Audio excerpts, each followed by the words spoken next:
In this video, we'll be discussing how to restore a previous version of a file stored in OneDrive.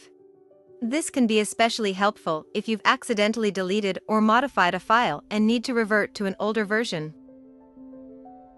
To start, you'll need to log into your OneDrive account.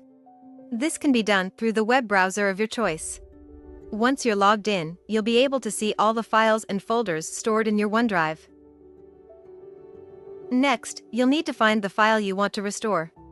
You can do this by navigating through your folders, or by using the search bar at the top of the page. Once you've found the file, click on it to select it.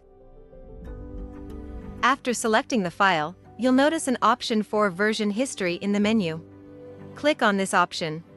This will take you to a page where you can see all the previous versions of the file.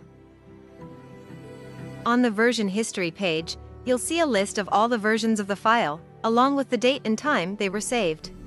To restore a previous version, simply find the version you want to restore and click on the Restore button next to it. Once you click Restore, OneDrive will replace the current version of the file with the version you selected. Don't worry, the current version won't be lost. It will simply become another version in the version history list. And that's all there is to it. Now you know how to restore a previous version of a file in OneDrive.